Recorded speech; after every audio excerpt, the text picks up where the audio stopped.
Good evening, everyone. Good evening. Good evening. My name is James Jimmy Hills, and you are listening to or watching a special episode of Java After Dark.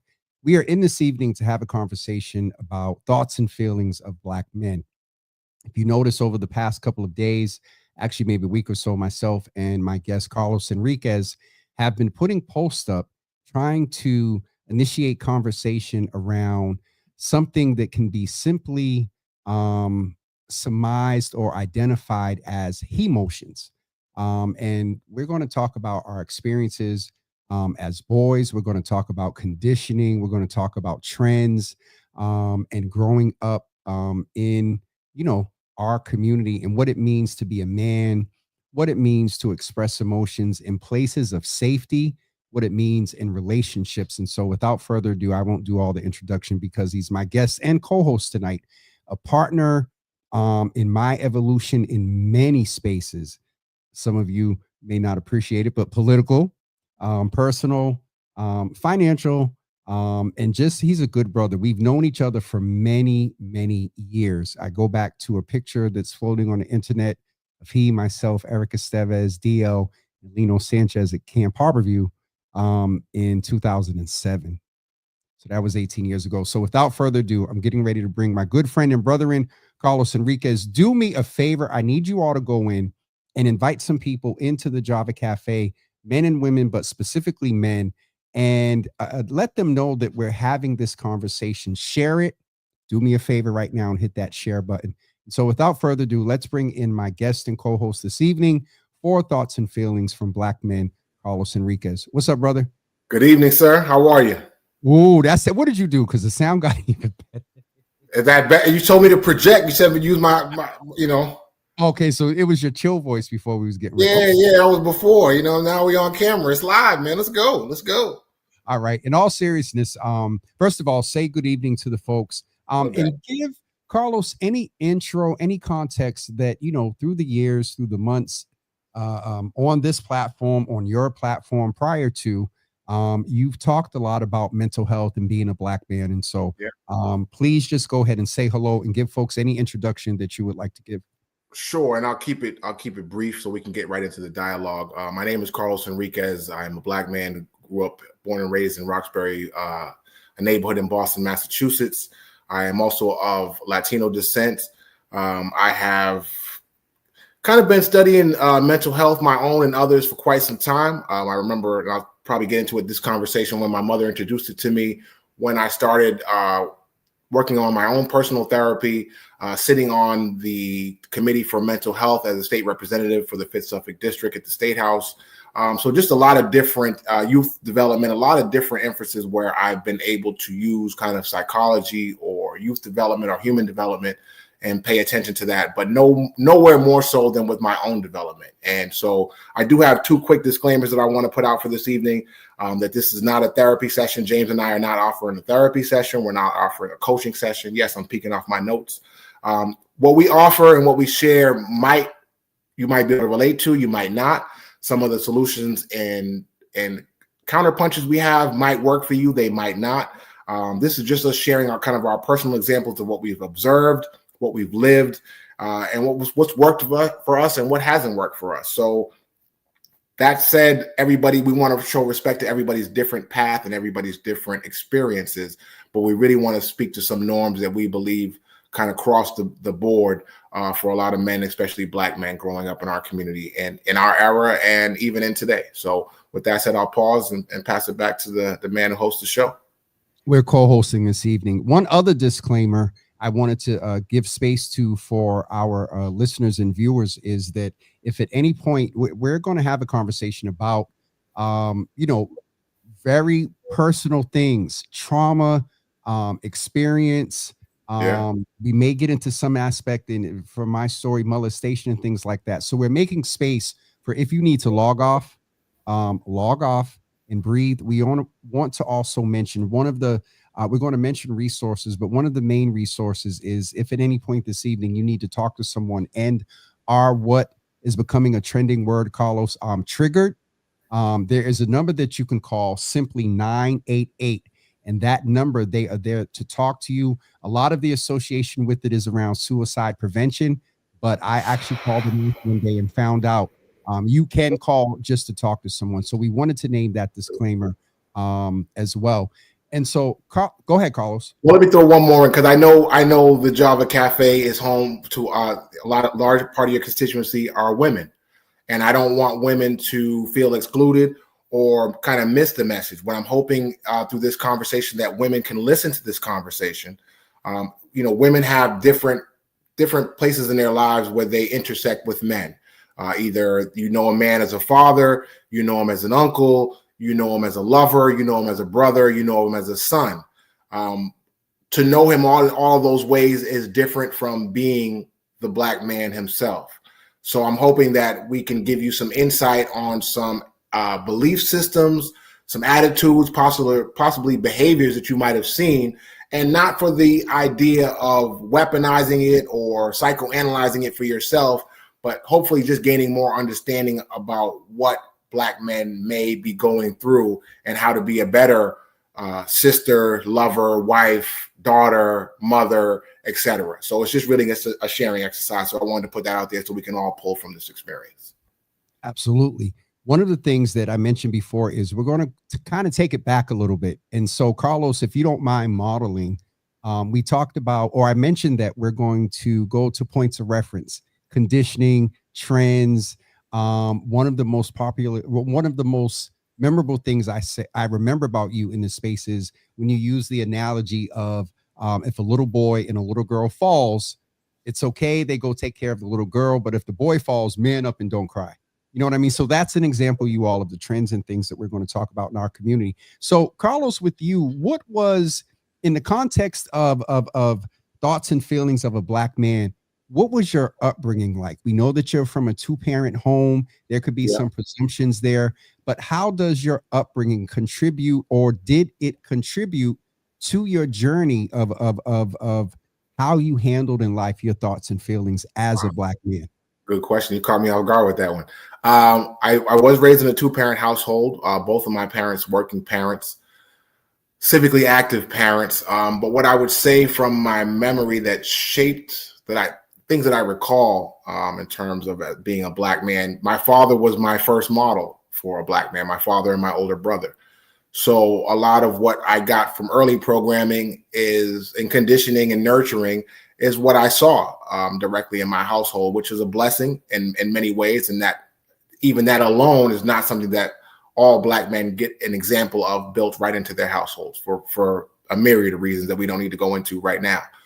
So that was kind of the household I lived in. But however, my father was 40 years my senior, and my mother was 27 years my senior, and they had very different backgrounds. So my father's from the silent generation, born back in the 30s, in the late 30s. My mother born, I can't give away her age. She might be watching and put me on punishment or try. But so I had my father was raised as an island mentality. He's from the silent generation. You know what I mean? So a vast contrast from the nice parents or the soft parents that you might know of now, not even boomers. He's from the generation before that. So it was a lot of kind of do what I say, not what I do. It was a lot of, what was communicated was kind of anger, toughness, pride, kind of the stereotypical Latino man in the house, but very caring at the same time, feeding my spirit, feeding my intellect. So yeah, I don't want to go too deep into it. Like I said, it's not a therapy session, but it was for me, it was a very unique and loving household. But even that, when we talk about the boys and the girls, I can think of an anecdote that painted my childhood right from that. What was one of the things, there are some stereotypes that I mentioned about the don't cry. What are one of the things in addition to that maybe you noticed in your upbringing when you talk about, or maybe I'll talk a little bit about my upbringing, and maybe we can compare and contrast some of the stereotypes. But give me one right now. What's one of the other stereotypes? Like don't cry. If you heard, I'll even go into that one because that one's very stark for me, and I actually remember it well. Those of us that grew up in the 70s and 80s, we all probably have some pretty vicious scars on our legs from playing outside. I know I have one on my left knee where I fell down, bust my knee open, as we say, to the white meat. You know what I mean? Like it was blood everywhere. I could see parts of me that I had never seen before and didn't want to see. My father comes outside first, He sees it, and I don't know. I'm probably like 8 years old, and I don't recognize it then. But he freaks out.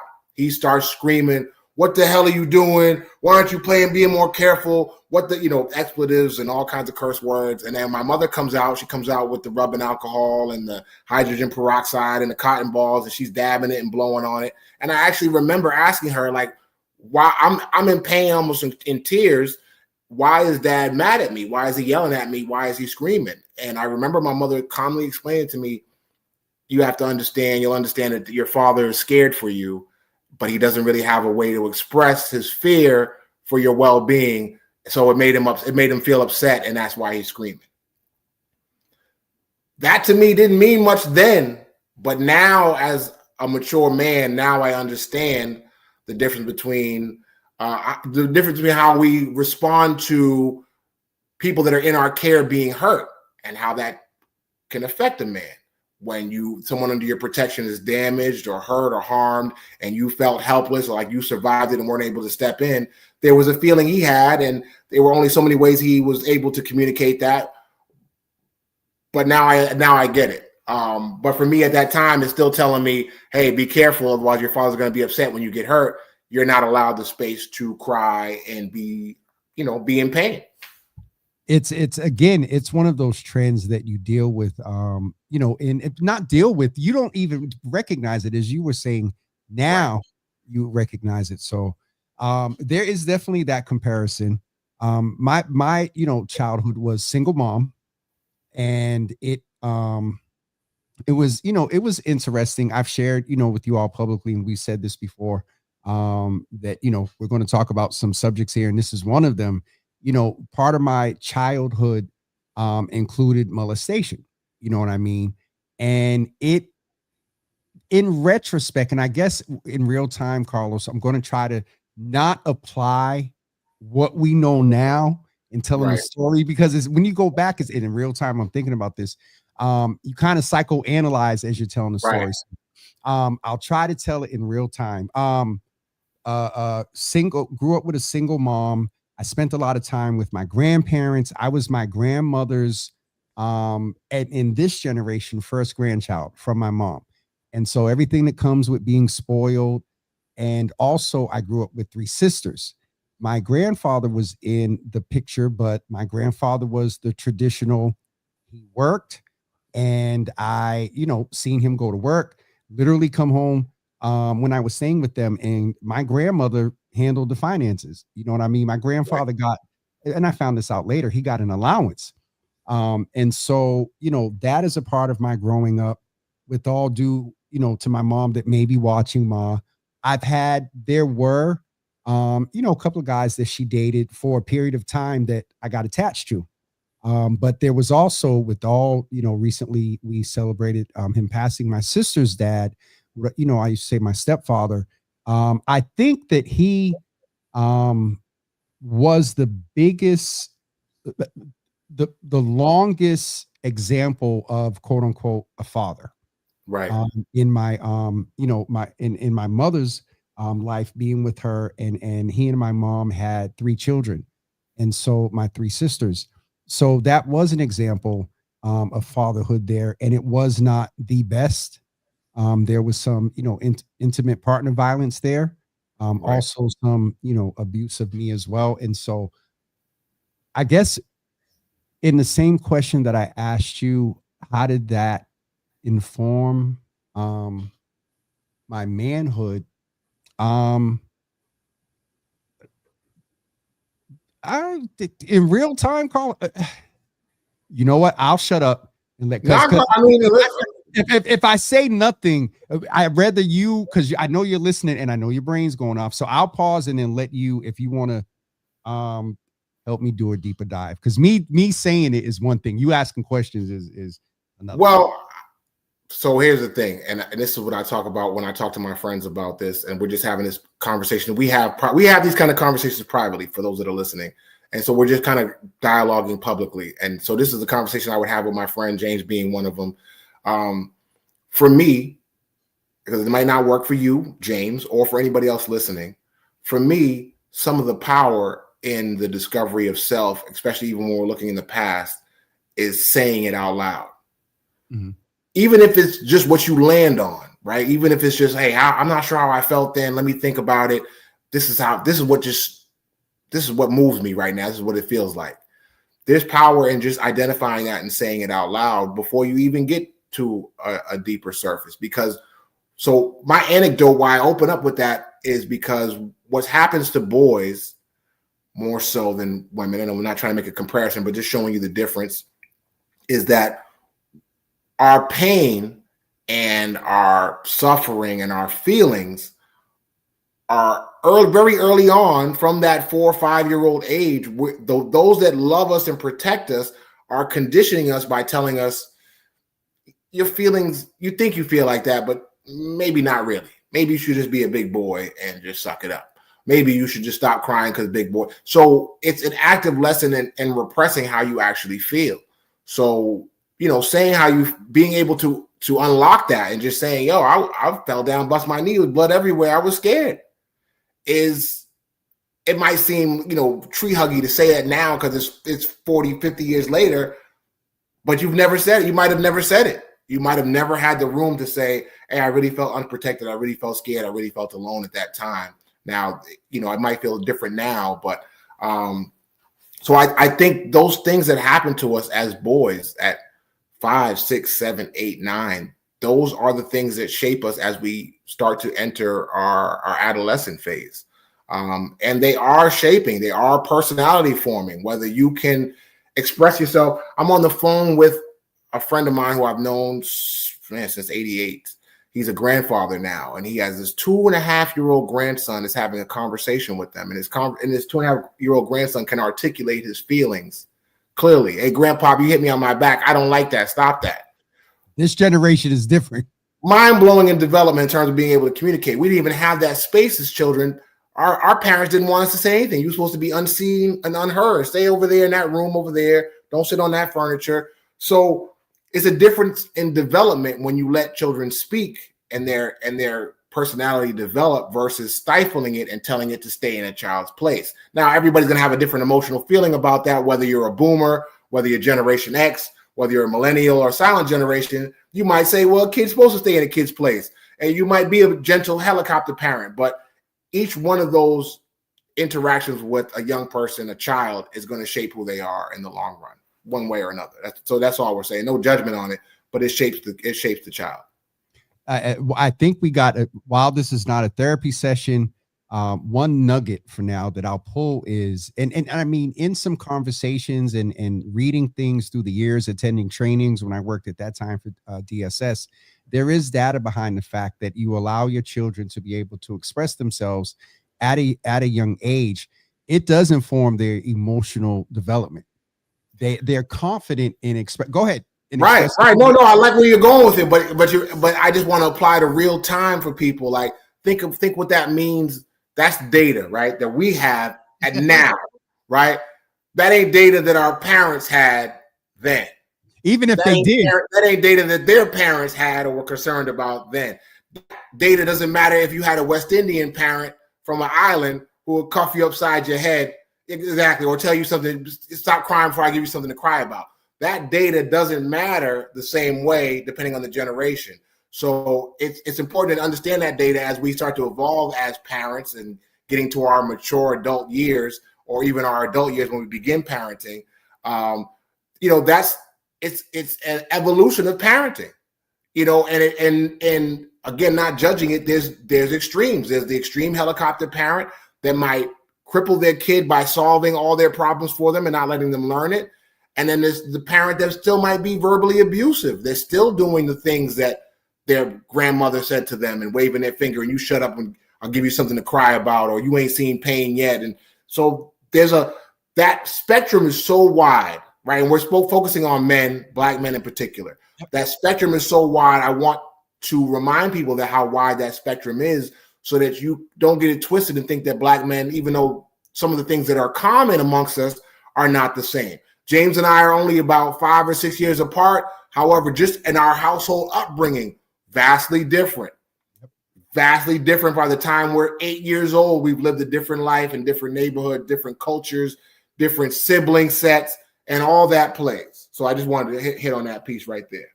it's a good and important piece. And actually, you mentioned the word adolescence, which may be a good segue. There is maybe just to close out this piece here for our young men. It is important that they have the opportunity to express themselves. It is important that, oh boy, it is important that whether the partnership, I'll get you off a screen. I'll go ahead and Now, do say, you think I like okay, to no, listen to you have those revelations in real time? Yeah, no, I'm just going to say that it's also important in relationships that the child is the priority, girl or boy, when it comes to that relationship with the father. There, Yes, that's a yeah, nice yeah, ideal. I'm getting ready to go there. I'm getting ready to go there. I'll start it and then you can Okay. finish it. Ideally, it is not the relationship going sour outside of the fact that you're not together that is the reason that you all, not together. If the father is productive, that is a wide term.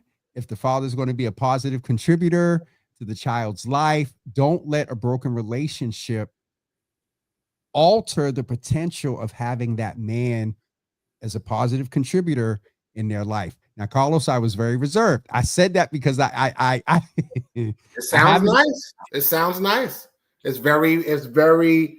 Some people might attempt to say that that's what men should do, and then some women might feel a certain way, like, So I tell my friends that grew up without fathers, right? I have a couple of friends that grew up in 2-parent households like myself, and I have friends that grew up without fathers in their life, without even father figures.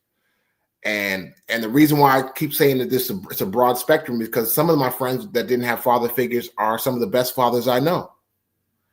Some of the friends that I had that didn't have father figures don't even claim their children. They're not friends of mine anymore because our circle just doesn't move like that. And we created that kind of accountability. And it's not a judgment. It's just we don't move like that. But, reason why I shared about my father being 40 when I'm born and my mother being 27 is there's a 13-year age dynamic. And they're from 2 different generations and 2 different cultures, right? My father's mother is Jamaican. My father's father is Panamanian. My mother's parents are African-American. They're, they great migration from the South, 2 different lived experiences. So it didn't dawn on me till I was about maybe like late 20s, early 30s. Me and my father are starting to mend from our adolescent and young adult years. And I realized that I don't even know my pops. And what I mean by that is the man, he was 40 when I was born. Thankfully, I got to spend 36 years of life with him. But he's already a grown-ass man, not a young man, a grown-ass man at 40. I don't know that man. I know that man is dad from 1976 to 2012. I don't know him from his date of birth. I don't know his childhood. I don't know his adolescence. I don't know his relationship with his father and his mother, his uncles, his aunts. I don't know how he dealt with colorism, being the darkest Panamanian out of the family when everybody else was light. I don't know how he was treated by his relatives. I don't know what it was like to learn a second language, move to Boston, meet a woman. I have no idea how those things affected him. But I found myself judging him like, oh, he should have done this. He didn't do this. Yeah. And then I dawned on me, I don't know that man. I can't judge that man. And I fell back because realizing that what he was carrying as a black man are things that I can't even conceptualize. I can only work on me. And so I'm sorry, I said all that to say that some of us grew up without parents. My father had wonderful impacts on me, amazing impacts. I could talk to the end of the time about it, but he also had some negative impacts on me. It's not to say that just because you have a father in your home, like you said, a father figure in the building, that all that it makes everything sweet. You could learn some negative behaviors. You could learn some of the worst, or you could learn. So I just want an opening, for that. Absolutely. The thing that came out there, and we have, a couple of things. I don't know if I just buffered or not. You buffered a little bit. With me still? We together? We're still together. It's just the second delay, and you T-pained a little bit, but we good. We good. Okay. We just act like we're back in 2020. But we have our Gotcha. notes and everything. But I picked up a nugget there, Carlos, where it comes from one word, from grace, where you in some retrospect realize that your father had different upbringing, didn't have the tools and tips and tricks that out there today. And so I think in this context of talking about Black men's thoughts and feelings, getting it back to that, our Mhm. relationships with our dads play a huge role. um Even if they weren't involved in our younger years, sometimes there's a knowledge of finding out at a later date. And then some brothers are on their healing journey, and when they start to open up that Pandora's box, for some, it's either presumably lack of dad, or if dad was there, to your point, Mhm. may have not been the best Yeah. influence, may have not had consistency. Um, and so I think in the healing process of why you're going through it, what I heard there a little bit to share with brothers to say, as we're talking about thoughts and feelings of Black men, is do your best to give your dad grace. And then also what I heard was an appreciation. And I'm one of them, for the adopted dads. As much as that, and I thought you was going to say this earlier, as much as I talked about what sound like the white picket fence, the house, the husband and the wife, and the reality for a lot of us, that is not the case. You know what I mean? Right. It doesn't take away, and it Right. doesn't take away from homes that were constructed like that, because they produce some pretty wonderful Right. folks. So bringing it back to thoughts and emotions, if you don't mind, because I seen his name pop up. And Carlos, there's certain names that pop up in here that are going to be good contributors. Everybody is, but different perspective to the conversation. Daddy Mhm. Smile says the child can't be the true focus until the man learns to accept and integrate both sides of himself. Healing and accountability aren't optional; they're foundational. See, but so first, let Oh, me he's going to provoke. so let me acknowledge that just by saying that is deep, and I think I agree with that statement. The challenge is for me that the emotion that or the thought that brings up immediately is that that's in a learned position, right? Thaddeus was able to learn that through maturity. So it took me being around other older men in men's fellowship groups through Morning Star Baptist Church. Long story how I got there, but sitting in a room and hearing men close to my father's age share struggles that I think my father struggled with. And to me, that humanized them for you, because another thing that men don't have regularly, is you don't have a sounding board to talk about other men to. You're not encouraged to talk about other. Some of us don't even have fathers. So who am I going to talk to about my father? Who am I going to talk to about the struggles with my father? Whether he's speaking to me kindly, whether he's judging me harshly, whether he's hitting me in the head like an old West Indian man would do, whether how much I like that and don't like it. So it still leaves some gaps. But at Thaddeus's point, the challenge of centering, I won't get too deep into this part, but there was a point where I was expecting to be a father.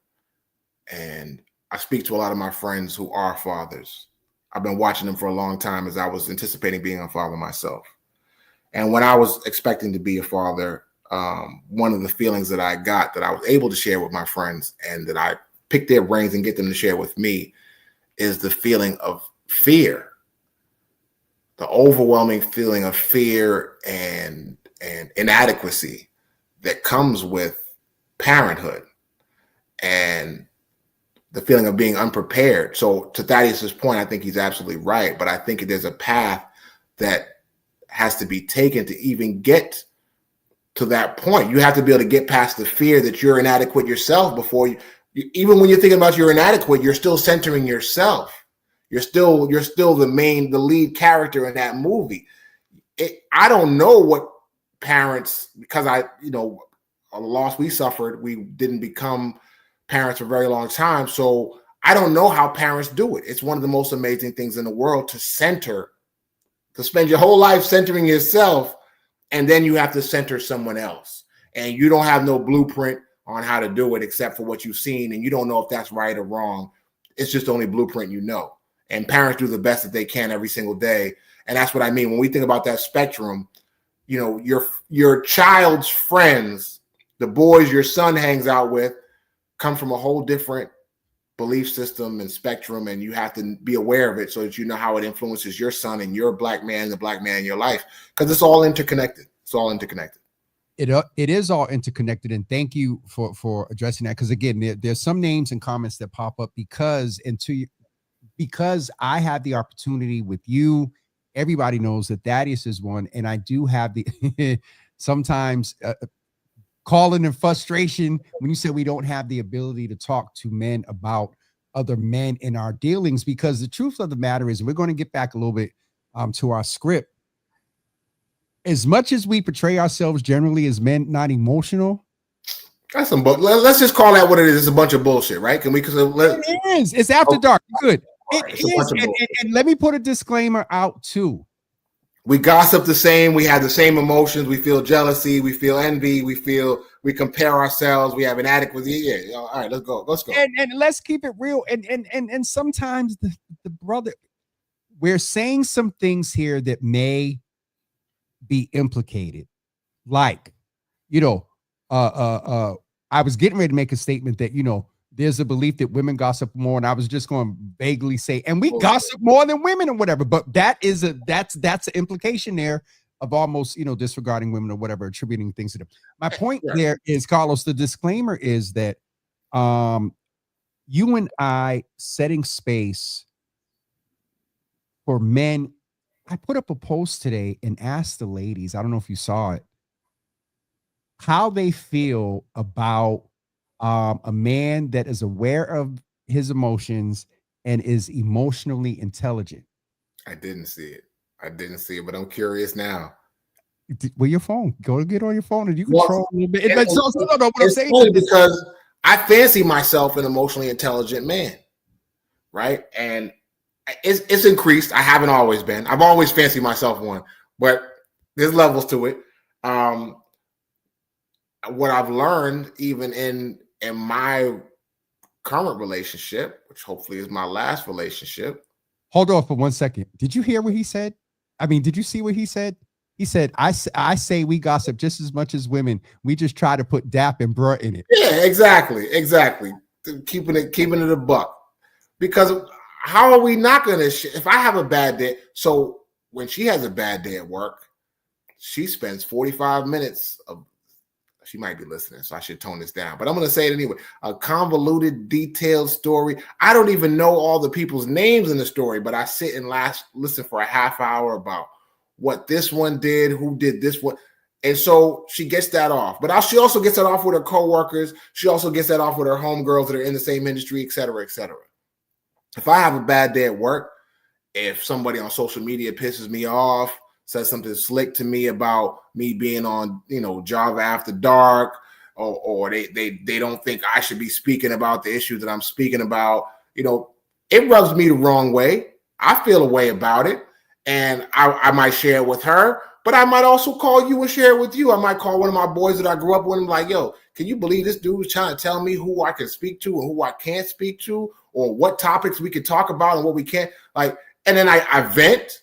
Because what I've learned is I have to, if I keep all those emotions bottled up, like the kid that fell and busted his knee, I'm going to be angry and I'm going to find myself in traffic crashing out on somebody that beeped their horn at me. So I prefer to call one of my peoples and be like, yo, can you believe this man said this shit to me today? I can't believe, he's bugging out. Like and then that my man can be like, yo, did you respond? No, I didn't even respond, man. I don't even want to give it no airtime, but I just needed to get it off my chest, and thank you for providing that space. We don't necessarily have that. A lot of men don't have that when it's a stressful day at work, when they dealing with fatherhood coming, when they dealing with a regular relationship, when they dealing with their thoughts about how they feel about themselves. There's not a lot of relationship we have between each other where we can say to each other, yo, I feel you, man. I've been thinking about the same thing. Like, just humanizing each other, hearing each other. It's not something I remember growing up with. I have a unique brotherhood of about 12 guys where I feel like we're emotionally intelligent and we're getting there, but I know that's not the norm. It's not the norm amongst brothers. And I mean, to the point, and again, Carlos, I think you realize now that we'll get back to this. because of the Put my man organics of right this. there. And so what he said was, we also don't have the ability to talk to women about our feelings. It's not just to other men. Women tend to view us expressing our feelings as being weak. This was a whole thread that both of you put a post up. I put That's a post that emotional intelligence piece you talk about. A lot of people ain't ready for what. So we get these buzzwords like triggered and emotional intelligence. So emotional intelligence looks like this at different times in my relationship, and whether I was younger or now. Listen, I don't accept you talking to me the way you're talking to me. Don't refer to me outside of my name. Don't say that. I don't care if you're upset or not. I don't tolerate that. That is the response of an emotionally intelligent man when he's challenged and someone calls him out of his name. Some women might not be used to that. And it's no knock or judgment on them. They're just not used to a man holding his space and drawing a boundary and saying, hey, I prefer not to be talked like this. And, you acting like a bee. You know what? I'm like a dealer at the Foxwoods table. I clap my hands back in the day and I'd be done because I didn't see my mother do that to my father. So I'm not going to accept it either. And so that set a boundary for me. It set an expectation, and I carry that to this day. And I've never had a partner really talk to me crazy. But that's not everybody's. And I know when I say it, you'll jump right in. I have a little cousin that uses that language. I don't like what you said, and I don't like how you said it to me. The boy's not even 5 years old. But I can tell you that man that you just referred to more than likely had that freedom when they were younger. And him saying that versus displaying it in another way physically, I think I prefer, most of us would prefer for our sisters, our mothers and whatnot, for that to be the situation. I want to come back. I want to come back a little bit. To what you said just 2 seconds ago. We were talking about and again, we're going to name you all that, the space that Carlos and I are talking right now is the majority of our brothers who are, straight men that are, with women. And so that's the language in which we're, talking. And so there is this thing that on one hand, the brothers are requested to be emotionally intelligent to some extent and whatnot. But when they do, and we talked the other day about the fact that I ran a group and the brother said, yeah, I did that before. And when we argued, it was worse than a hit. I think he said that. It was worse than being hit, because the hit you can hear, and we talked about this, you can heal from the wound. But so your thoughts there, and then we're going to go back and try to talk a little bit about our adolescence, and then all right. But just one thing before I'll shape it into the adolescence piece. You can do it. One thing before you go, I feel you on the just this after dark when you mentioned the thing about social media and slick and stuff. You know me from way back, and I had the propensity to crash out, Twitter fingers, yeah. Yeah, and I mean, it's and the other thing, just a little bit. People got to remember that these, it is not. It takes a lot of work to go through a little bit of process of internalizing what you said because we'll make the phone calls, but before I'll say for me, my phone call to you with somebody or Thaddeus is coming after about 3 minutes of walking back and forth in here like WTH. Right. Do they not know? And I got to one point, I would write the tweet that I want to write. I would write the thing that I would want to write and then delete it and whatnot. Right. And so I just want to say that it is very real in these times, Carlos. We give the young people some credence so that they can speak freely now. In this time of social media, yes, at our age, because of the freedom of doing some things here that may not necessarily have been done in person, for folks that are going through maintaining their anger, sometimes it can be very interesting. So a nice long way of saying, I agree with you. I feel it too. Salute to you for managing. And yeah. I mean, Right. Part of it is that programming, right? So to go back to my man Dave's comment, like you think about the 5-year-old boy who's told not to cry. So now I'm in the business of suppressing my feelings, right? Now the people that care about me, I feel like they don't really understand me, because how could you tell me not to cry? I just bust my knee open to the white meat. What are you telling me? Just as big boys don't cry. You're not telling me how to deal with this pain. You're not, you know what I mean? You're not telling me how to clean this cut. You're not telling me anything. So you develop that at 6, 7, 8, 9. It's reinforced. And then your adolescence kicks in. Your hormones are raging. And now you're starting to deal with the opposite gender. And again, the spectrum is wide, whether you had an older brother, father figure telling you how this thing is going to go, how they went for them, and how they assume it's going to go for you. And how you see, for me, how you see women is kind of already set by the time you've even hit that testosterone boost for men. Your relationship with your mother, your relationship with your sisters, what you see going on around you, in the environment around you, how women are dealing with men, is going to paint how you plug in. So, my father was around. How he deals with my mother is going to inform me.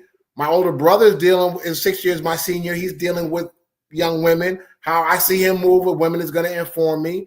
And then my peers are starting to deal with women.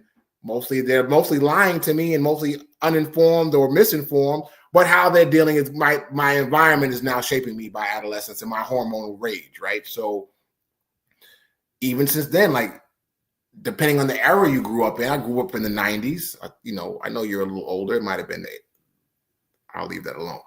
R&B was big. Chivalry is still big. You can write poems. You can express yourself to a certain degree, and women were accepting of it, especially when you're a teenager. But then as life starts to life, for me as a Generation X member, someone who's born in the mid-70s, I don't know if it was around Little Kim and Foxy Brown, women became a little bit more masculine in their speaking, and men... Sorry. I mean, you described your grandfather as a silent guy, right? I described my father coming from the silent generation. That's right. So yep. If men were silent then, yeah, we might be speaking a little bit more, but we're still not in the habit of speaking about our emotions. That's just not what men that we grew up under did. You saw your grandfather come home, turn over his check, not say anything about the finances, go to work, go to sleep, take care of his body if he could, and that's it. So you see that happen now. But men, I don't want to make any characterizations about women. Men do not have that space with men that can relate to them because they didn't see those spaces created. And men are dealing now with women and still don't have the freedom to express their full emotional range. And that could be because of the woman in their relationship, because I see a lot of men make the comments like, well, women don't allow it. But I'm going to put the onus back on the men. If you're dealing with a woman that doesn't allow you to express yourself emotionally in a safe space, then maybe you should reevaluate whether you should really deal with that woman or not. That was one of the major themes in the post I put up the other day. I don't know if you saw the one I did the other day, where there was some conversation about being intentional early on about your partner and setting some boundaries and things like that. Let's go back to the adolescence, because Carlos, we went way out there. I think there are good nuggets that came out here.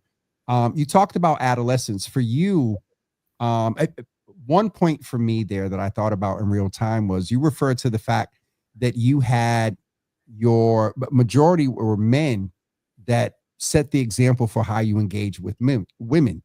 Mine was my stepdad, abusive relationship, which on one hand, thinking about this in real time, for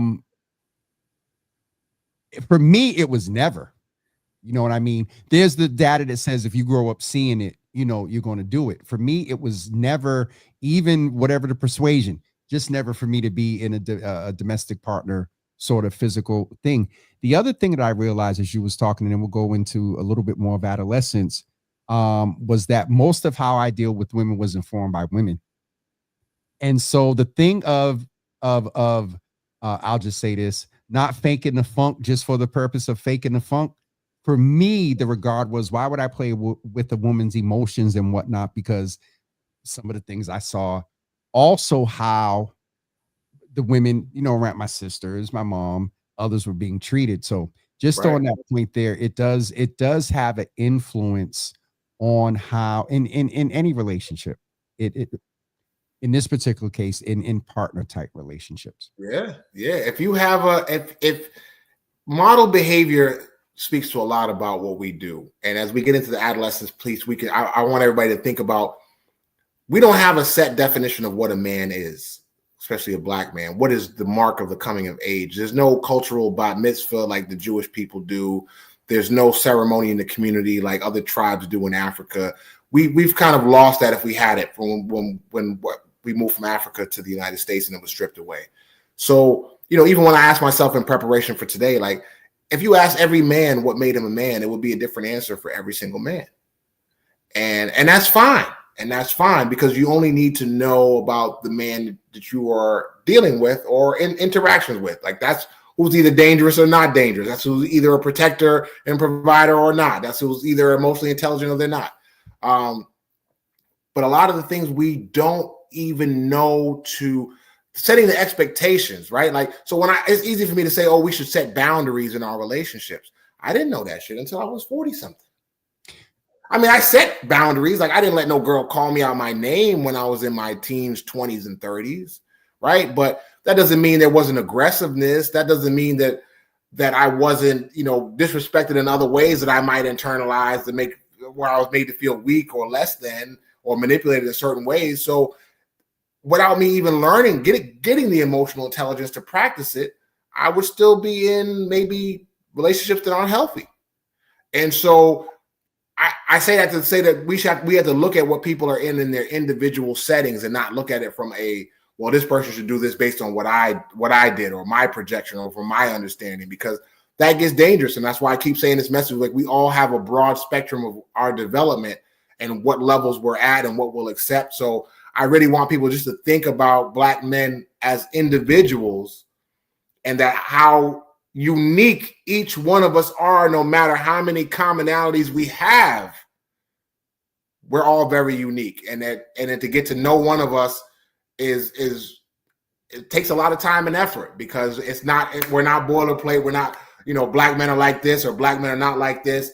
Like, I think one of the things we suffer from, especially in this intellectual age, this age of information, is not being looked at as unique, not being looked at as an individual, not being valued for the uniqueness and individuality that I have.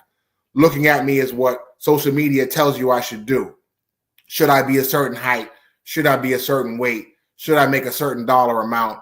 And it's not just social media, because these existed before that as well. But, in adolescence, I began to conform to what the fellas said was cool. And I began to conform to what the women were responding to. So if a nice pair of sneakers got the women to talk to me, then I'm in a nice pair of sneakers.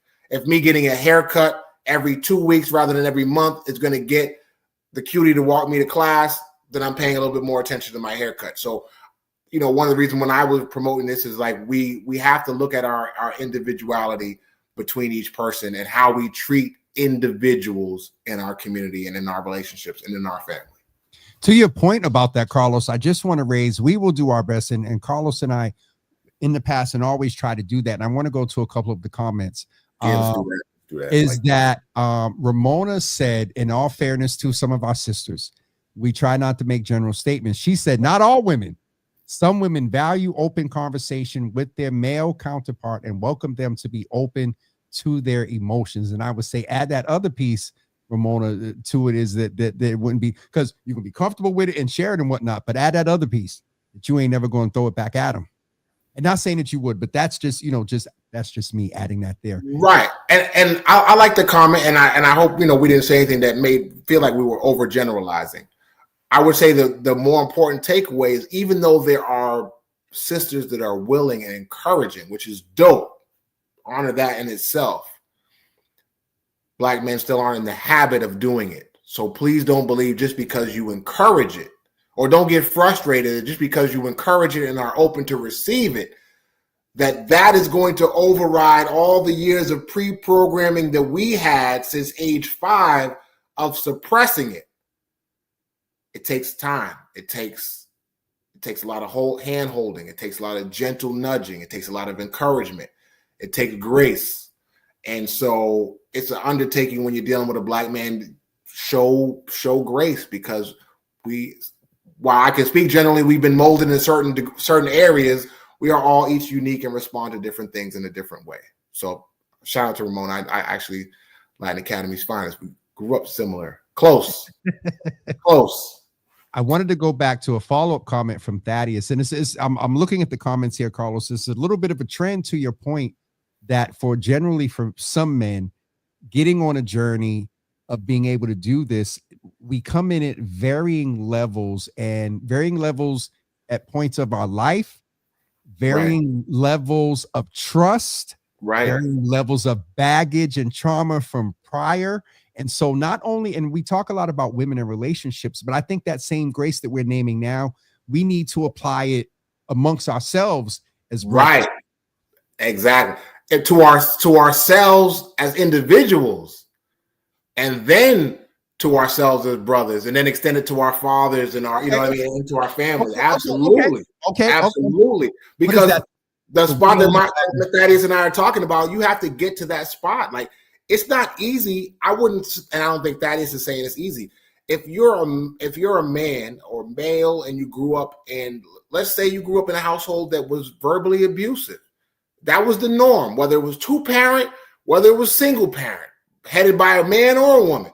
If it's verbally abusive and emotions are not entertained well or welcomed, you can't flip that switch off when you get in a relationship and you wouldn't even think that that's abnormal. You're going to get in a relationship, and if that woman speaks to you the same as your father did or your mother did, then that's par for the course. You ain't going to think I need to draw a boundary and I need to step off. You're going to go, oh, this is normal. So I appreciate what Thaddeus is saying. I actually agree, because I'm at that level now. But we got to get brothers to that level to believe that they can be in a relationship where they don't get called out of their name, or they don't get feminized because of how they share the feeling, or they don't get told they're emotional or sassy or being too in their feelings. Any of those things that are deflections or suppressions of your feelings. I want to go kind of skipping around on the comments, and you all please forgive me. It's not a lack of regard or appreciation for your participation, but one, they come in a couple of seconds late, and Carlos and I are talking. But with this comment from DM, men need to be okay with being themselves, and being yourself is healthy and preferred. Now, I'm not sure if this is a woman or a man saying this, but the point is still valid. This feminizing of being emotional intelligence, and again, we've been blessed through different life experience, Carlos, to be on this journey. So I want to make sure for me that my tone doesn't come off as an elite emotional intelligence aware person. And so I want to back up a little bit and just say that part of the reason a lot of us are more active and intentional on this journey is because we realize that it's better for our health, not holding in feelings, expressing yourself is not, and even saying that it's feminine is almost a disregard. It is a disregard. It is. Well, because I know my intent. It's belittling to women. I learned that in my bachelor's course. If you think sharing feelings is feminine and feminine is weak, then you think that's weak. Then you think women are weak, and now you already. Did you do any research in your, on your journey? Like, do you have any notion of where that comes from? I mean, even when I look at that comment, I understand the sentiment of the comment. This is what I mean about approaching it with grace. I understand the sentiment of the comment. However, it's like saying white people need to respect black people, or that we need to build houses for homeless people, or we need to feed hungry people. Need, you don't get to assign need. Like, yes, it's nice. It's a nice thing. It's a nice ideal. But then all the steps have to be walked out for it to happen. And so what we're talking about, or what we're talking about tonight, are some of the barriers to why men don't feel like they can be their complete self. Now, yes, ultimately the responsibility is on each one of us as individual men, individual Black men. But we're listing the hurdles and challenges that stand there, and we haven't even gotten into systemic stuff. We're just talking about interpersonal, emotional stuff. I ain't talking about police or white supremacy or redlining. I didn't get into any of that stuff that adds on to why Black men are scared of being fathers or providers or valuable. I didn't get into any of that. I'm just strictly talking about on a person-to-person level. If we don't look at each other as individuals, then it's easy to make a comment like, oh, well, Black men just need to start doing that. Well, what are the steps to get us there? And what have we gone through that prevents us that? We need to remove those hurdles like we would do for a child or anyone else that we cared about. We would remove the hurdles and we would help somebody we cared about get over the hurdles that still remain if we really want them to be there. And that's the reason why we're doing this show, because we know what the hurdles are. We've lived through them. We continue to live through them. And we're just trying to highlight it and raise awareness so that people are aware of what the hurdles we deal with on a daily basis, the shit that we carry silently for most parts.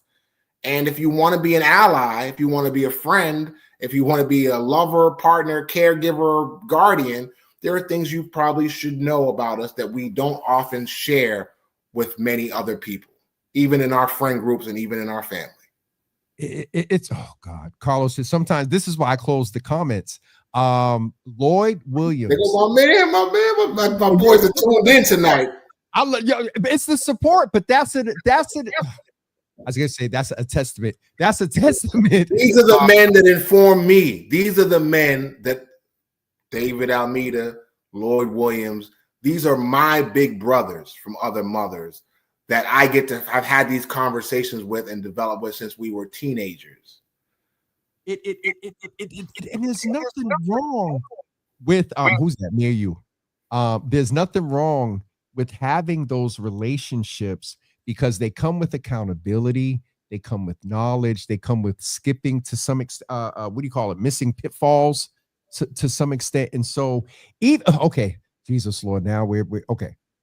Women can have their meetup. Careful. Because we ain't comparing. We're not comparing. We're only okay. Shit. There is no harm in men getting together to just break bread and have coffee. 10 o'clock, right. Pull your coffee, come up with your coffee, nothing, no agenda. You said no comparison. Okay, shit. How was your day yesterday? There's no reason why I can't ask my man, yo, how's work going for you, man? How are the kids doing? How's their personal development? Such and such still, how's he doing with the girls? How's he doing with school? Like, those are the things that make individuals feel special. Those are the spaces. And while I'm trying to keep myself rooted, like while it's normal to me, because I have an amazing, amazing group of brothers, it's not the norm. I know it's not the norm. And so there's so many brothers that don't get a chance to even vent about how their day went. They're just going to go home. They're just going to crack the Henny bottle and they're just going to twist up and they're going to sit back and be like, I got to do that shit again tomorrow. I got mouths to feed. And they never going to even be able to vent. They're never going to be able to let somebody say, yo, man, I feel you, dog. I feel you. Like, this shit is crazy, ain't it? Yeah, man, but we just going to keep pushing one for that. Just knowing there's another man with you walking in solidarity along a path, that fellowship. Christians call it fellowship. All right, I learned it through Brother Donald Osgood. Just being able to hear another man share some of the same struggles that you thought you was dealing with alone. It takes such a weight off you, like, oh, because the feeling of loneliness is another feeling that most men have, especially Black men. I just feel alone with my emotions and alone with my feelings. So the moment a brother's like, yo, I feel you, dog.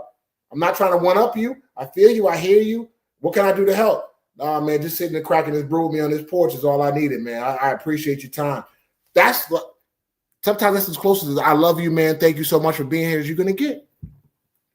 And sometimes that by itself, a brother hasn't heard in 3, 4, 7, 10 years. You know how many black men go without being told, I love you by a peer or somebody that respects them that they don't provide money for or root for or resource for, just for being you. I love you, bro, for just being you. It's an empty, lonely feeling that men carry for years and decades. Ain't no physical touch unless you earning some money or charming somebody of the opposite. Ain't nobody touching you. It's lonely. It's lonely. Let's stay there for a minute, because I think it's important while we have this attention and people talk. A lot of people saying this conversation is needed, and they've been thinking this, and saying it out loud is something that needs is affirming some folks. And so let's talk about two things here, Carlos. Is we've been talking interpersonal. This is that circle of influence I think that we talked about, or you taught me some years ago. There's your central concern and circle of influence. Circle of concern is the big one, and the circle of influence is what you can actually affect, the small one. Yes, and I think that, or through the years, I think I found my middle one, and I call them tier 1, tier 2, and tier 3. But thank you for the foundation of them. And so we've talked about the interpersonal stuff that is within us, our relationships. We talked about our childhood and adolescence, some of the trends and stuff that come up with that. One of the things of the trends with men often, unfortunately, is isolation. Isolation is a big piece. Unintentional isolation for the purpose of growth and expansion. And what I mean by unintentional is you find yourself sitting by yourself, depressed in the dark. You find yourself not wanting to go outside and not wanting to deal with anybody. Couple of things there. Let's talk a little bit about, and on a good note, let's talk about, let me ask you, have you ever found yourself in isolate? Well, I know the answer because we've been. Yeah, I'm just pondering on what you're saying. Because my brain is everywhere with your comments and then the comments. No, I get it. I remember when so I'm trying to transition this from adolescence into young adulthood, and I think this might be a good place to do it. I remember in my teenage years when I got comfortable being cool. I got comfortable being a failing student. I got comfortable disappointing my parents because I had shifted my value system to my peers and to young women. Right, that's where I wanted affirmation. That's where I searched for it. And so I remember my high school breakup. I remember breaking up with a girl that I thought I would marry and start a family with. And I remember, I laugh about this now. I remember laying on the porch with my Walkman on in the rain, listening to Jodeci. Because wait, hold on. Everybody laughs when they hear that shit. It's not funny, man. No, I'm just playing. I mean, I'm trying to see you on the porch with a Walkman on. Yeah, because that was where I was alone because, and now this is a contrast. I said we're not supposed to be comparing with the women, but I just want women to be able to relate. In high school, this is anecdotal from my understanding. In high school and even after young adulthood, when women break up with a boyfriend or a lover, you know, I'm just being anecdotal. There's an ice cream party. There's a sleepover. Girl, you don't need him. You can do so much better. You're the shit. You're the dramas, and there's affirmation. There's care. There's acknowledgement. I was 16 and a half years old. I wasn't calling my man Dave Almeida or Lloyd and being like, yo, man, she just broke up with me, man. I don't even know how I felt at the time, but I know I was alone on that porch in the rain until my mother came home and asked me, what the hell are you doing out here crying on the porch? And I said nothing. And because they told me to repress my feelings when I fell and busted my knee at 5. So what's wrong with me? Nothing. I ain't in pain. I ain't in physical pain. So I'll deal with this on my own. I ain't never seen my big brother cry about no girl. I ain't never seen my pops cry about my mom's. I'm already feeling out here soft as hell crying about some girl. So I'm not sharing it with nobody else. So that loneliness, I think it started 16, 17, if not younger. And that was the first time when I was 17, 18, around those breakups and finding my peers, where I first had suicidal ideology, where I was first felt so alone, like, oh, the world don't really love me. The world don't really care for me. I started picturing my funeral. Like, who would cry if I wasn't here? My mother might be sad. My sister would be sad. But the rest of these people don't care about me. My girlfriend definitely wouldn't be sad. She probably, you know what I mean? So you start to work through these things and you find yourself alone, because at 17, 18, a Black man doesn't have his peer group to go to. That's not how we've been conditioned to create those spaces. They're going to tease you, dog. At best, they're going to tell you to get with another girl. At best. At worst, they're going to tease you every day. This nigga was bad emotional, dog. You see him crying. So you alone at 17 dealing with an emotion you've never felt before. And that only continues into your young. So now I'm more guarded emotionally. I can't bust my knee. I can't be heartbroken. I can't bleed. I can't cry. I'm less of a man. But I'm having more of these interactions. I'm dealing with more people than I've ever dealt with at work, more women, more friends. And so it gets very lonely. You can be in the middle of a large crowd of people, friend groups, clubs, parties. And as a man, feel like you all by yourself. You could be in the middle of a party and be like, I've already overcharged my credit card. I'm already behind on my bills for next week. I'm out here fronting, trying to get the love from the fellas like I'm cool, but I'm already down $300 this week, and I'm just sinking myself into the hole, and nobody even knows. It's just me. I'm just alone out here doing this. But I look good. I got the Louis belt on. I tucked my shirt behind my Louis belt so you can see it. The women are paying attention to me. So tonight I'm okay, but I got to keep drinking so I don't deal with the reality of this conversation I'm having with myself in my head while I'm in the midst of this crowd alone, because I don't have nobody to talk to about all this shit when it stops. What you just said reminds me of movies that we've seen where somebody is in the club, got a drink and chilling, and like you see them there by themselves, and then it gets blurred and everybody's around, and it's literally just them. And we've normalized it to the point that we don't even think that that's abnormal. Right? That's not even a flag for you to be like, I was in a crowd and I had like an out-of-body experience where I still felt alone. That don't set up any red flags, be like, I should stop clubbing for a few weeks and figure out what's going on with me. You're just like, I need to get another shot. But no, I just get ready to say we're gonna blame it on alcohol or that, whatever.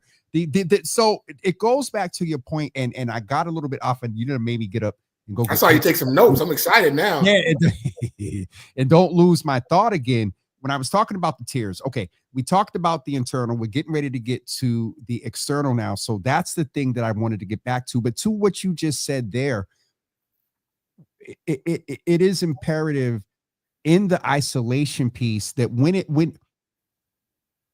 would you agree with the fact that you don't realize you're isolating unintentionally? I don't want to say negative.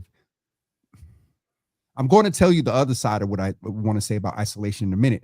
Would you agree with the fact that you don't realize you're in an isolated spot, which typically most times, again, y'all, we're not therapists, this isn't a therapy session, but when you think isolation, one of the first words that comes to mind is what for you? It's being alone, like no one else around. Alone, and the other word I'm looking for is a clinical word. Oh, you got me stumped there. Question. Oh, yeah. I mean, see, that's so standard. That's always looming in the background.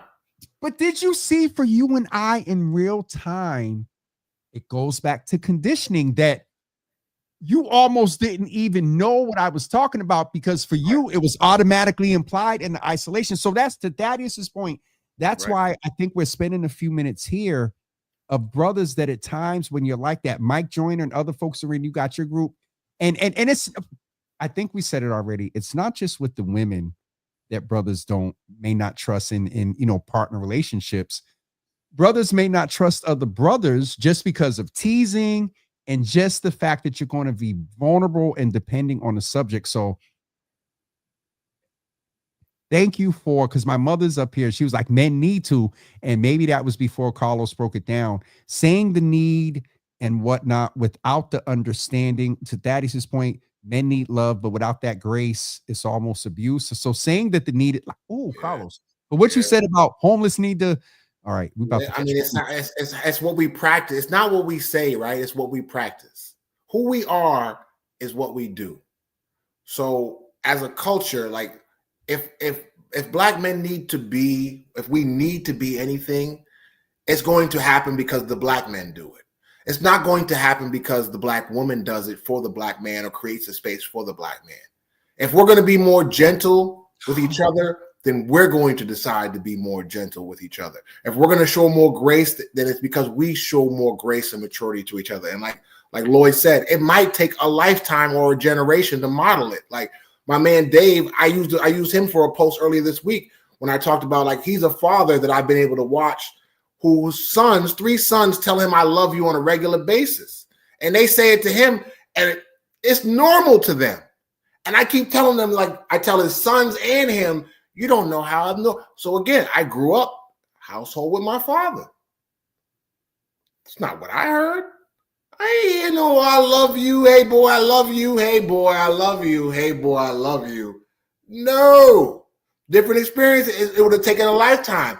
And unfortunately, the loss that me and my lady suffered, we probably will not become biological parents. But if I had that, I like my friend Dave, I would be trying to replicate the things he's doing to break, though. Not saying it's a curse, not saying my father was a bad father, but having the space to be able to tell another man I love you is a nice space. I test it out on my friends now. Some of us can say it back. Some of them are still like, yeah, I feel you, dog. Same to you, dog. You know what I mean? Like, we still jumpy with it because it's not our norm. We're not used to a black man saying to another black man in a non-sexual way, I love you.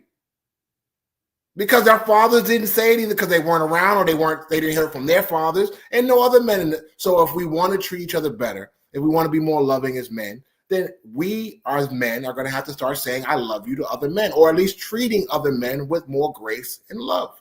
And women, if they want to play a role in that, if you feel like that's the need, then I would encourage you to listen to a man and ask him what his needs are and try to fulfill them. Because like I said, the big boys don't cry, the space for being emotional, like these are things that we can all do intentionally as neighbors, as community, as family, as, whatever. We all have the opportunity to do this for each other. Sometimes taking the notes don't help because then I'm writing fast and then I'm like, what did I write right there? Words matter. Words matter. And as you were sitting here talking, I have to think outside of, when I took care of my grandfather his last 5 years, I don't remember. I knew it. I don't remember my grandfather ever saying, I love you. And I go to my grandfather because he's he's, closest thing to a dad. And I don't remember grandpa. I don't remember ever him saying it. And did you feel it? Did you feel loved by him? Absolutely. From him looking out for me and just, outside of, because my years of memory with him, he was blind. And so he had lost the ability to earn. So outside of, that's the only thing that I can articulate outside of, I just knew. And I don't know how, I just knew, you know what I'm saying, that he loved me. And so, but I never, Carlos, I never heard my grandfather, when we were older, love you, grandpa, and they love you too. It's different. But growing up in the years from that silent generation, you don't hate that. So one's words matter. One, words matter in hearing that. Two, we didn't get into the external yet. We're kind of getting into it now, around the impact. And again, we're talking in, heterosexual relationships. Let's talk a little bit about external after dark it a little bit. Because you talked about the sneakers, you talked about the Louis Vuitton belt. And I just learned, and thank God you're in a relationship, but I just learned another pressure that the brothers are under now. In attempting to try to find the emotionally intelligent woman with them, they got to pay for the nails and the hair and all that. You ain't got to, but yeah. Ain't got to, but this is again, this is, and I don't want to give too much credence, but yeah, there's like all kinds of social media stuff. How much should you pay on a first date? And how many dates should you pay for? I mean, that's all very individual stuff. And I think people's individual situations should inform that. But right? Can I ask you this? Is it I'm going somewhere with this. Is it pressure as we get ready to talk about this? I'm glad you bring that up. And I got a disclaimer. I really can't I'm uncomfortable speaking to it. Thankfully, I'm old enough and I'm out of the game. Wisely, I'm out of the game, right? Because I don't know what it's like. I'm like one of the last in my crew to settle down, but we old heads now. So dating, I can't. My adolescence, you memorized the phone number or you wrote it on a piece of paper. You went to the party to speak to the woman that you wanted to speak to. You made time to speak to her on the phone. You didn't speak to people you didn't know or couldn't contact physically. I can't even imagine the pressure from the societal pressures now with social media and having to compete with the attention of people who are hundreds of miles away, thousands of miles away, and belief systems that are anchored in all kinds of foolishness that aren't reality or sustainable. I can't, and that's why I tell my friends, I'm uncle, right? I'm uncle. So, I say the things to my friends' kids that they can't say or that they're uncomfortable saying. But I also remind my friends, like, you don't have no idea what your sons are going through because dating is not the same. This generation, this is the largest gap because of this technology. Millennials, Generation X and millennials are the last. Anything after millennial, alpha, Z, alpha, you can't relate to them. And it's apples and oranges. I won't even try. I will be damned if I'm going to $500 on the first date. Someone believes that because even though they've never been on a $500 first date and that's their expectation, like it's just a norm that I'm not used to dealing with and I can't even comprehend growing up. I wouldn't date. That pressure would have crushed me. I was a little skinny dude from Roxbury. I had to dress nice. I got chipped teeth. I had to be funny and I had to be charming to get off. You know what I'm saying? To get a number. And pay for their back then it would have been paid. Now back then it would have been Unos. It would have been Unos. It would have been, it would have been a $30-$40 date. And plus that was good. Maybe a dime bag and a $8 bottle of Hennessy we would split. That was the whole day. That was a wonderful night. You're talking about the economy's at its worst, and you're talking about you want the most from a young man. I can't even imagine it. But this, Carlos, thank you. This is why I love having these shows with you, because you perfectly segue along with some intention of just creating a little light moment, because we were talking some heavy things. The pressure that men are dealing with is immense. There's the eternal piece. We haven't even talked about the men that walk around and know they're not healthy and ain't told nobody. I was going to say that for we're supposed to close out with mature adults. No, but the thing is, let's flip it a little bit. It doesn't have to be with the mature adults. If because a lot of these, I don't know why I'm putting my mic back. Right. The health starts. You're right. You're absolutely right. And a lot of us at the age that we are now are dealing with some of the health issues that we're dealing with now is because we did not do what we're talking about. What is that book? The Body Keeps Record. So I'm so glad you actually mentioned this. So this is where I think I could be wrong. Let me tread carefully with the women. This is where I see the most difference between men and women, and know that as men, sometimes. Wait a minute, hold on. I'm messing with you. I thought we was. No. I'll say as men, I know that we're kind of jacked up. When you kind of look at what standards of operations are, right? And I think about the self-care of women, right? I think about my peers age group, women, that demographic. And I think about the things that they've been doing for themselves for a majority, we're generalizations again, but majority since they were in their young adult phase, that's normal to them all the way into their mature adult phase. That's so much different. And health is one of those things. So growing up in Roxbury, before Mass Health and all that stuff came in, and like, ain't no man talk to you about going to the dentist every 6 months to get you a free cleaning. Ain't no hygiene tips. And again, I grew up in a household with a father and an older brother. These jokers never sat me down and gave me no hygiene tips.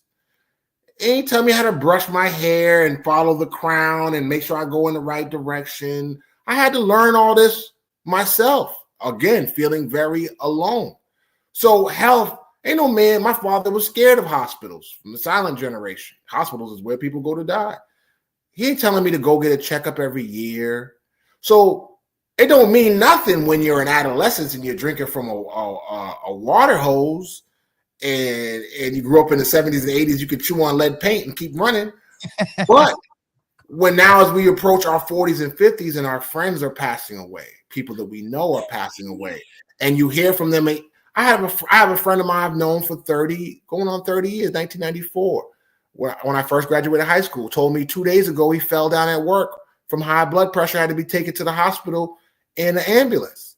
But he's still trying to talk to me when he's saying on the calm as if everything is cool.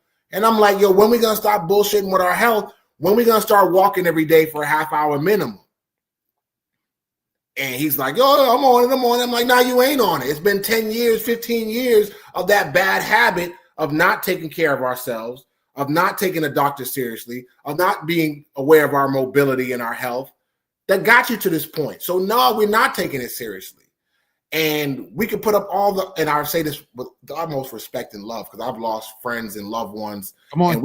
And we will continue to, because it's an inevitable part of life.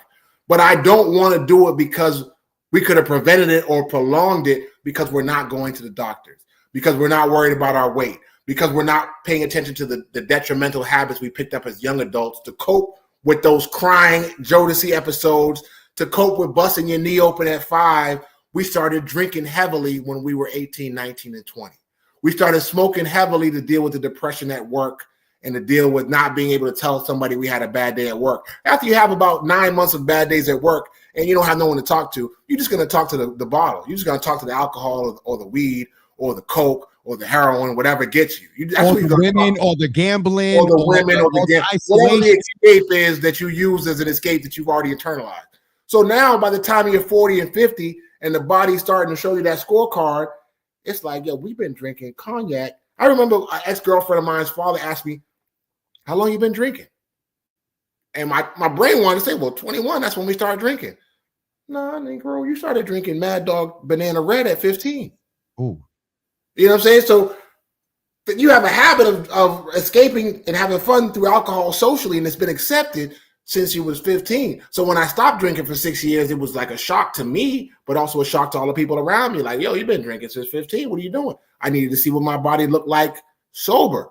How did I think sober? I had spent 20 years drinking. 15 to 35, I drink. I have a beer after work every day. I buy a case for the fellas on the block. We're going out to the bar. We're going to play ball at Washington Park. We're drinking. I'm going to meet a woman. I'm drunk. I'm going to the club. I'm drunk. That habit, if I don't unlearn it or pause to even see that I have it, by the time I'm 40 and 50, that the health effects are catching up to me. My blood pressure's high. I'm close to diabetes. My eating habits are bad. I don't exercise. I might have children that are looking for me to depend on them for a paycheck. Like, these are the stresses that then come into our community because men are alone dealing with this shit alone, because they don't have the brotherhoods or the fellowship to say, hey, I need you to go to the doctor. Or, hey, how you feeling about your health? Because that shit is scared, and they condition us at 5 that you can't be scared. You have to be a man and keep it to yourself at 5. That's what's keeping us from going to the doctor at 50. That's what's keeping us saying, yo, I'm really concerned. I feel these heart palpitations. My chest hurts, but I'm not comfortable talking to anybody, because when you brought it up at 10 years old, they told you to be a big boy. Big boys don't cry. Dust it off. Walk it off. There's so much there, Carlos, with and I can't, and I would be remiss, and I want us to stay here a little bit for external. One other point was, you talked about the health and everything about the drinking and not eating right. And you said a little bit of the stressors, but also with, and thank you whoever put this in here, from the notion that the body keeps score. Melanie Robinson Finlay. Yep. We haven't even talked about mental health, how the body, shoot, I can get myself in trouble. I was going to say these knots. Yeah. It's that mental health that also exacerbates the quote unquote health issues, because mental health is all part of our overall health. A couple of things there, Carlos, and I'm sure you've seen this. I believe you more than likely knew Polo, Tony, today's bum's birthday. And so to that point about health, this is one of the reasons that we're doing this from a behavioral health standpoint. Yes, but it's all inclusive. Is that I'm glad that you, yes, talked about the health and we have to be cognizant of it. We have to have our circles of influence. Um, I'm still scheduling some stuff myself, Keep but it 100. Keep it 100. That's I'm fine. still, It's okay. wait a minute, didn't I tell, who did I tell You were that telling me like this is gonna expose some of my hypocrisy, but that's no, okay. my thing was, I told you, I said, Carlos, like on Monday, I said, Carlos, I'm gonna call and make all my, I was gonna squeeze everything between Monday and Tuesday so I could come up here and say I made all of my points. No, I haven't. You know what I'm saying? And so, but to say that, that's the important point that we have to deal with, because as we're taking care of other people and positioning other people and making sure everybody's story is told in the community and creating a better community for everybody else, as we're doing these things, whether you're taking care of your children and making sure they go to school and making sure you get to work because you don't have the time to, that's what suffers. We suffer because we don't take a day off to just sit down. We don't go to the doctor. We don't take a day off. Taking a day off to the doctor's appointment, I'm gonna lose $20 that day. But you're gonna make more than $200 if you live another extra 2 or 3 years because you caught this at the doctor's office. You know what I'm saying? So it's just having a trusted sounding board. Like, we black men are magnificent, but we can only be as good as our faculty. You can be great as an individual, but if you have a strong faculty around you that checks you, that helps you grow, that pushes you, then we reach a magnificent level that we haven't even dreamed of. And that's one of my goals for having this conversation, is like to start to unlock our ability to get to those levels that we haven't reached, that my friends who tells their sons that they love them, they'll reach those levels that we'll never reach in our lifetimes because of the seeds that they're planting today. And that's important generationally, that we continue to improve through treating each other better by knowing about ourselves. So when you talk about that circle of influence, ourself, you as James Hills, me as Carlos Henriquez, there is no greater circle of influence than you. Whether you get up to work out, whether you drink that water, whether you crash out, whether you mind your own business, whether you practice safe sex, whether you go to see a therapist, whether you go to see a dentist, whether you brush your hair because you're feeling depressed or don't take a shower because you feel, all those things are in our circle of influence. And all those things are the biggest indicators of our own health, and how we treat ourselves. It's going to dictate how we treat our loved ones, our children, our community. So until we can get black men, until we start paying enough attention to the black man as an individual and care for him as an individual, we will continue to have these holes in our community, because the black man is a crucial part of our community. It's so much. And Carlos, I want to be sensitive because it's 9:30, and again, yeah, I'll go. I know, but I want to get in no trouble. Unless she's at the working, but I don't want to get in no trouble, so I want to keep you to your time. You might be watching The Gilded Age or something like that. She's fine. All right. A few things, Carlos, is one of the major things that we've seen some other stuff, but I had this idea of a convo with you, is because I believe you've seen that some for health, but there has been a density of multiple brothers lost in our city over these past, at least since the beginning of this year. And I wonder, if you don't mind, if we can take a couple of seconds and talk about a little bit for our brothers. We've talked about it, getting together, mourning. We talked about, to some extent, we haven't said it, but the word self-medication. That is one of the things that I'd if we could just spend a couple of minutes on as we get ready to wrap up. We talked a little bit about maturity, mature adulthood. Yeah. Can we talk a little bit about how we help our brothers mourn, and to be very specific? Polo, Tony, today's Bum's birthday. There's other brothers, and I hate getting into names and missing some other, missing names. Condolences to all the families, and rest in peace to all to whom we're referring. But Carlos, there's been about 12, and when I say that, these are these mass, Mattapan, Dorchester, he coached, he did, I mean, multiple. So anyway, what is it that you would say to brothers about in this specific time where there's just so much compiled exponential mourning and grieving that's going on right now? Man, it's a good question. So, I share my condolences because it is heavy. And, I joke with one of my friends, I'm very pragmatic. And a long time ago in my life, I understood or I accepted death as a part of life, right? It's an inevitable part of life. And that took a little bit of the general. And for me, that was probably a coping mechanism because when I was in public office, I had to go to a lot of funerals. I had friends that passed away when we were younger.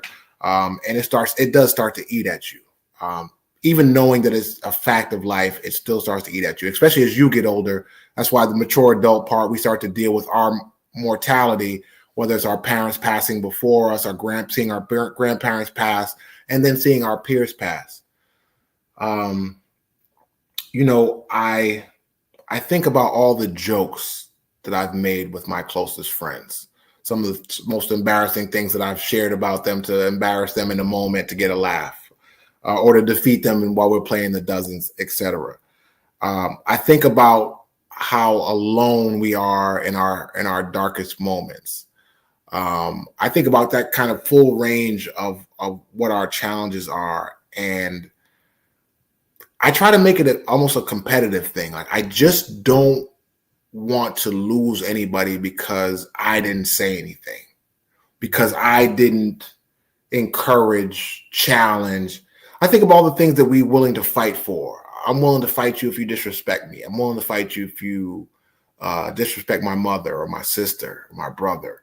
But I'm also against the age where I'm willing to fight you if you won't take care of yourself. If you're my friend and I love you, I want to model the behavior I want to see you live. And I want to hold you accountable for it. So even if we got a beef over your health, and I try to be the gentle hand, like, if it's mental health and seeing a therapist, then I'm a little more light-handed. Like, I want you to get there when you're comfortable getting there because it's a submission process, right? But my man that fell down at work a couple of days ago, I don't have a lot of. I'm graceful, but I'm not soft there. I'm like, yo, what are you doing? And what I want them to think about is not my words, because we get into those self-destructive habits of like I said, when I was 17, I could picture the world without me. I could picture my funeral, how many cars are going to be there. I've done that several times in my life. Would it be a big funeral? Would it be a small one? Would the real one show up? Would the whole city show up? It doesn't even matter. What matters is, and I would say to my fellow Black men about taking care of your health, are those that love you and those that care for you, and the stress that you would put on them if you leave them behind with an untimely death. We're all going to go, and no one's going to be prepared for when you depart them. But departing them 15, 10, 20 years early because it's preventable is unacceptable. Not seeing, and I want this to be true for everybody. I want you to see, Black men, I want you to see your daughter walk down the aisle. I want you to hand her off to another Black man, right? But you got to live to, Lord, she has to get married to 27, and you had her at 40 like my pops. I need you to live to 67, 70 years old. WBUR just said that the death age in our neighborhood is 68 compared to 92 in the Back Bay. I want to make the generational changes to make that longer. I want you to go to the doctors. I want you to figure out what job you need to get, even if it's for 3 months, so you can get the benefits, so you can go to the doctors if that means you quit on the 4th month. But I want you to figure out these things for your family. If you are not motivation enough for you to do it for you, right? Depression. Sometimes we don't feel like we have the inherent value. I'm not worthy of it. Yeah, but maybe your kids are. Maybe that woman that you love is. So maybe you do it for them so that they don't have to deal with the pain earlier than later. So that's what, that's kind of my approach to dealing with it as a mature adult, an older adult, as we get into our, 50s, 60s, etc. I saw your face there when you said that. And Carlos, I'm going to play you for a minute. And while I agree with everything that you said, but it would not be. And shout out to Councilor Worrell that is on. And I don't know who's over public health on the council, but Councilor, I won't even get started. Councilor Worrell needs all the support he needs as being a Black man on the council or whatever. So, brother, I support because of that reason. and that's a whole nother piece, Carlos. And people are already saying that we need part two, but I will say that even when it's so interesting, because even when we're talking about getting our brothers to a space to take care of themselves, we low key is still putting them in the place of the responsible one, because you got to think about the children. And I hear what you're saying. Right, right. I just thought, because if you thought it, you would have said it to me. Now, James. Right. No, you're right. And that's a good. So ultimately, we're responsible for ourselves, right? We come into this world alone. We're going to leave this world alone. And we as Black men know that feeling all too well. I would challenge those around Black men, including Black men, knowing that, to be the crutch, to be the encouragement. Yeah. Right. So if you know we all struggle with it, then you get to decide whether you're a woman, whether you're a friend, a male friend, are you encouraging them to go get it? That's not even something that comes up in our conversation. You'll ask, when's the last time somebody got some new, right? But you won't ask them when's the last time they went to the doctor's appointment. Well, depending on how much new they get. Well, never mind. I was going to say, depending on how much new they get, and they might need to go to the doctor, but that's a whole nother. And we haven't even got into, we ain't even touched those conversations. We definitely going to have to do a part two, Carlos, because we haven't got into emotional ties. And as much as, there's a belief that the women catches feelings first out of physicality and whatnot. Bruh. So I have to. Well, I'm chomping at the bit of the comments. I have no access to the comments over here. I'm trying to be a disciplined guest. Well, there's one that I have to put up here. And this young people, this, ladies and gentlemen, very funny. If you only knew the insider to this comment. Hold on. First of all, you got to know Miss Sandra. She is very low key and settled. She'll say things and she'll cut you, and you'll sit there in the mirror. Used to be like, wait, what? All right, hold on. Sometimes you have to be the scalpel, and sometimes you have to be the. So I figured it out. A hammer. The hammer for yourself and for your friends. This is very insider. Shout out to Ma Dukes. Hi, Mom. I feel so good for once, Carl. Oh God, I'm not the only one. Ma, see, this is what you be doing to me. I'd be like, Ma. So hold on. Before you talk, I just have to put this one up. Miss Sandy, thank you. I'm so proud of you, and thankful for you, James, and you, my son, Carlos. Thank you. So, this is his sister? Oh no, wait a minute, hold on. Is she on her? Carlos, tell us what's going on. Is she on her account? I don't know. They're both tuned in. So my mother, in the encouragement piece, and it's different, but this is the kind of the tact that I would say that I try to deal with some of my brothers with, including my biological brother. We're used to being. Let me pull that back. It's a projection. I'm used to being, and I believe it will be true for others, but I'm used to being, you get set treating people a certain way. You get, we're creatures of habit. So if I treat you with kid gloves, I always treat you with kid gloves because I know you're sensitive. I can't joke with you the same way I joke with Dave or Lloyd. However, sometimes the situation arises where how you normally treat somebody is not sufficient. So I'm going to try to spin my mother's quote, which she's actually using my quote. She's spinning it back on me. Your mother or your sister. So you could. Or sister. They're both Sandra Henriquez. Okay. So sometimes it's adjusting your role in relation to them. Oh, that's why you have that. They're both on. Yeah, that's sister. That's mom. Mother. Okay. And sometimes that role changes. So shout out to my sisters, the genius of the family. Where you're used to being the hammer. You're used to coming in, hey, do this. This is what gets done. That's what works in your household. That's what works in your relationship. That's what you saw growing up. And it doesn't always work. Sometimes you have to pull back, especially when my habit of dealing with my friends, other Black men.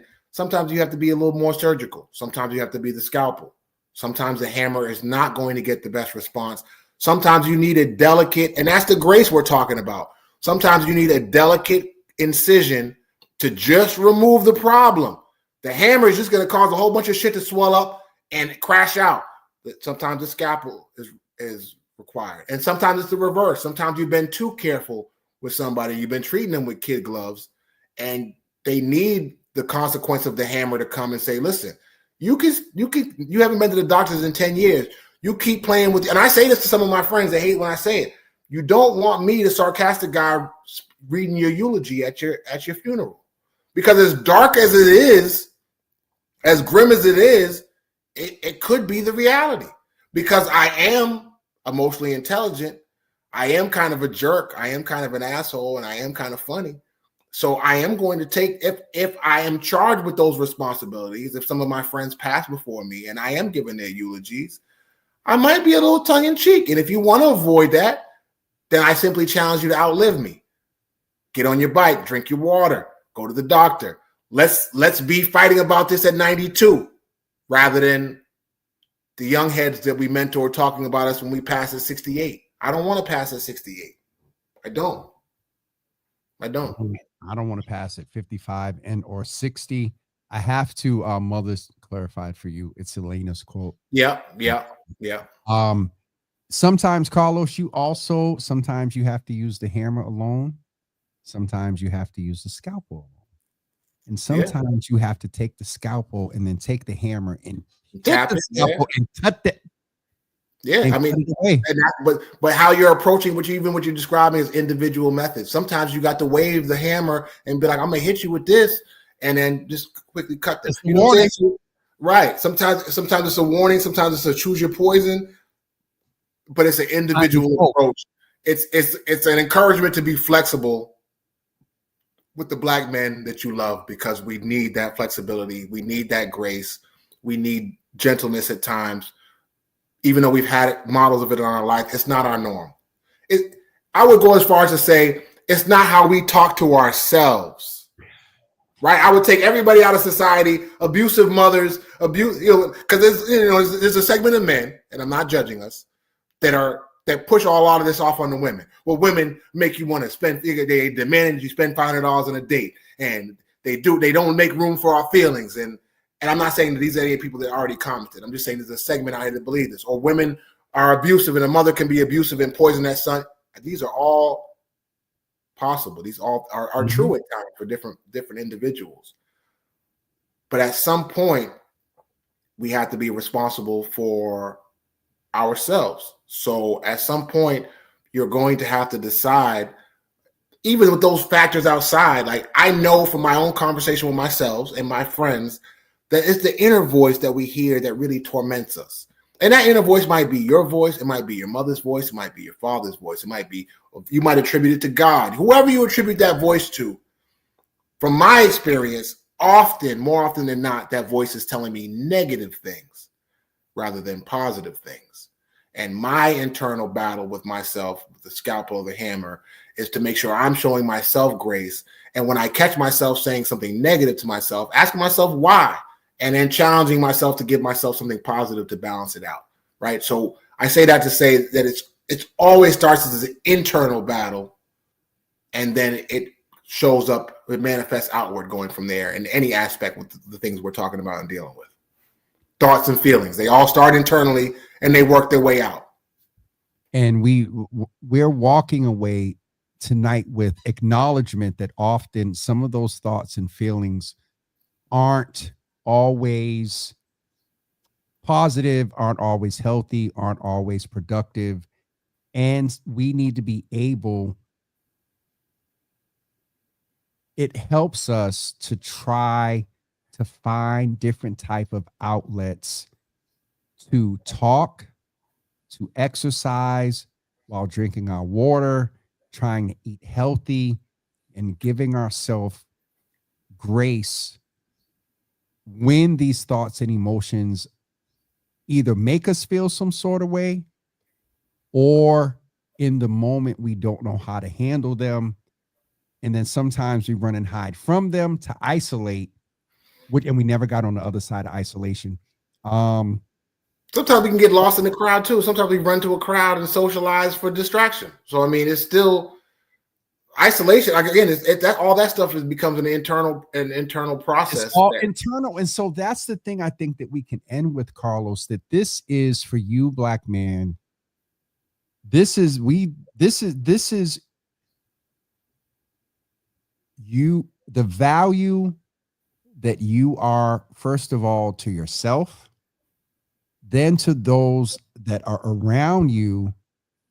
But the value that you can be to those that are around you is more, play on words, is more value, or it brings more to those that you love and care about when you make yourself first, bro. If we walk away with nothing else to everything, because we can put everything out there tonight, and if we don't help, what I'm feeling is if we don't help brothers realize that they I don't say you're to mess me up because I don't want to say got to. I don't. No, I feel what you're saying. It's you want brothers to feel their value, to know their worth, right? Yes. But brothers got to get there on their own. Brothers got to. So for me, the awareness is knowing that it's an internal process. There's, unfortunately, my belief, there's nothing that anyone or the world can do for you that doesn't start inside for yourself. So whatever you need from your partners, from your friends, your coworkers, your family, you have to be able to do some of it for yourself to be able to teach the rest of the world how to do it. So that is true. My I'll be honest, my fear is for and it's presumption. For a small set, Carlos, that just won't have that it's presumption that may not have that motive right now or energy just to take the self-initiative. And I know what you're saying. It starts, you got to start with yourself, but that's always a thing for me about the brothers that just are at the worst of what you say of the isolation, are at the worst of not taking care of themselves and whatnot. And then we don't find out. You know, you raise a good point. You raise a good point that I'm glad you said that because I don't want to miss it. Being able to stop and reflect, for a black man to be able to stop and reflect, it doesn't happen. I don't think it happens as often as we think because we spend so much time in survival mode, right? I don't remember, we after dark, I'm gonna say this as we would say it in the block. I don't remember in my life taking time to sit the fuck down and be still until they put me in a box.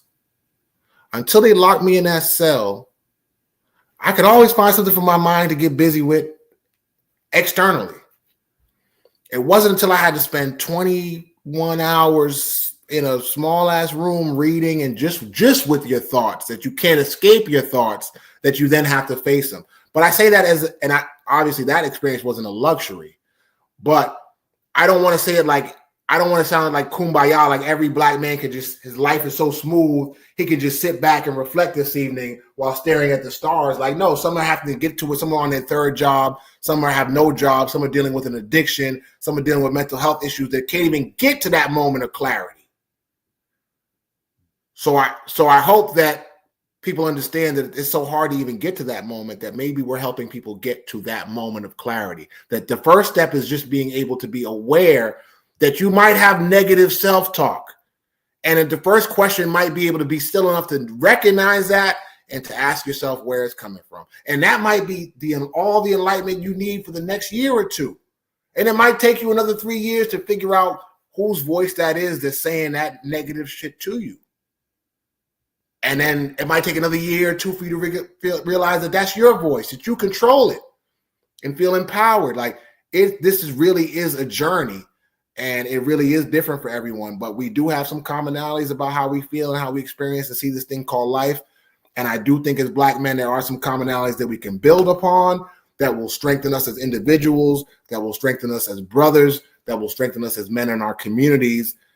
Because I think we're a long way away from not just through podcasts and shows, but creating a rites of passage where we really identify, maybe we go back to our African roots and realize this is what marks you coming of age, not just being 18 and being able to vote, or not being 21 and going to the club and drinking some brown liquor and getting drunk and having sex for the first time or the 10th time or the 1,000th time. Like, those are not the things that define us as men. But we have to be able to define ourselves as individual before we can define ourselves as community of men or groups of men. And that has to be a personal walk for each individual. I know I've done it and continue to do it. I know I do it with my brothers that are in my life. Any man that's in my life, we have to have some semblance of that. But again, that's not the norm. And I want brothers to get to that norm about how we treat ourselves, how we treat others, and then how we treat others in our communities. To that point there, you and I, we're not just here by osmosis. This has been through, and neither one of us, healing is a journey. And one of the things where you were saying was for that one central message toward the end is give the individual giving themselves grace and understand that even if right now, from any point forward, if you listen to this and you have that negative thought and all you think about is what Carlos and I said for 10 seconds, and that shifts something in you, that's progress. So you take that first little step of that, and then you start doing things more. And then you might find yourself in the next week, all right, I'm going to sit here for 5 minutes and try this, sit quiet. But by any brothers, black men, kings, princes, and ambassadors too. Shit. Sorry. One thing that I'm very concerned about, Carlos, is with the holidays coming. You know that Thanksgiving, Christmas, generally speaking, men being the breadwinner and making sure everything's straight and the table set and whatnot.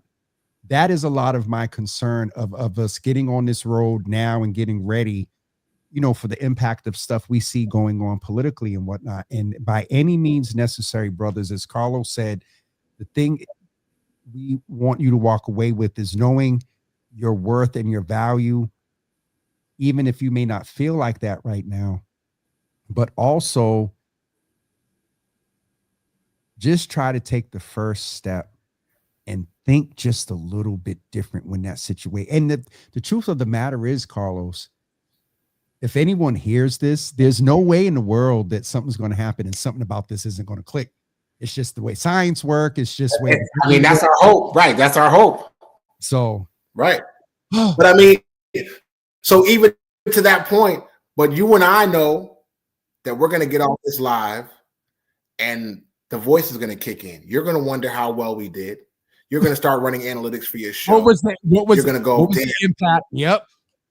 I didn't get to all these comments. I wonder how this person's going to feel because I didn't get to their comment.